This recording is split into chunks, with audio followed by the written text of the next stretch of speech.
క్షేత్రస్థాయిలో ఇంకా వైసీపీ పోలీసులు సొంత మనుషులు తెచ్చుకున్న నాటి ఎమ్మెల్యేలు మంత్రులు బాధితులపైన ఎదురు కేసులతో హల్చల్ 5 ఏళ్లు టీడీపీ శ్రేణులకు ఒక్కబోత చాలా చోట్ల నేటికి అదే ఎస్ఐలు సీఐలు ఐపీఎస్ల బదిలీలకే దాదాపు నెలన్నర మరి కింది స్థాయి అధికారుల మాట ఏంటి పెరుగుతున్న పైరువీలు బేరసారాలు ప్రభుత్వం త్వరగా స్పందించాలనే అభిప్రాయం నేడు శాంతి భద్రతలపై శ్వేతపత్రం అంటూ ఏదైతే చంద్రబాబు గారికి సజెస్ట్ చేస్తున్నారో మొత్తం తెలుగుదేశం అనుకూలురైనటువంటి పోలీసులు పెట్టమని చెప్పి ఇప్పుడు జరుగుతున్నటువంటి దాడుల్లో ఇప్పుడు వీళ్ళందరూ వైఎస్ఆర్ కాంగ్రెస్ పార్టీ ఎస్ఐలు సీఐలు అని ఇదే ఆంధ్రజ్యోతి రాసింది. గుడ్, మంచిదే.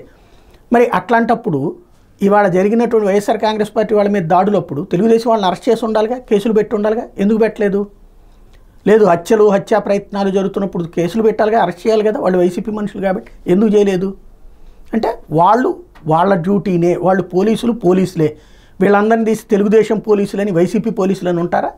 అట్లా ఉండాలని కోరుకుంటుంది జ్యోతి. అదొక విచిత్రం. రెండోది ఏంటంటే ఇప్పుడు అలాగే చేస్తే కనుక ఇదంతా ఎందుకు జరగలేదు అన్నటువంటిది పట్టించుకోదు. మూడో కాన్సెప్ట్ ఏంటంటే ఎక్కడి నుంచి తీసుకొస్తారు కొత్తగా మనుషుల్ని? అదే ఐఏఎస్లు, అదే ఐపీఎస్లు, అదే పోలీసులు. ఎవరు అధికారంలో ఉంటే వాళ్ళ మాట వింటున్నారు, వాళ్ళకి బానిసత్వం చేస్తున్నారు. ఇదివరకు వైసీపీ వాళ్ళ అరాచకాలను చూస్తూ ఊరుకున్నారు, ఇప్పుడు తెలుగుదేశం వాళ్ళ అరాచకాలను చూస్తూ ఊరుకుంటున్నారు. అసలు సమస్య అది. మనం మీడియాగా రాయాలనుకున్నప్పుడు అరాచకంని కంట్రోల్ చేయలేని పోలీస్ వ్యవస్థ అన్నటువంటిది రాయడం మానేసి ఇంకా మీరు ఎందుకు వదిలిపెట్టట్లేదు, తెలుగుదేశం పోలీసులు ఎందుకు తెచ్చుకోవట్లేదు అని రాస్తున్నటువంటి విచిత్రమైనటువంటి అంశం. ఇకపోతే స్థానిక కోటాపై వెనక్కి అంటూ ప్రైవేట్ రిజర్వేషన్లపై రగడ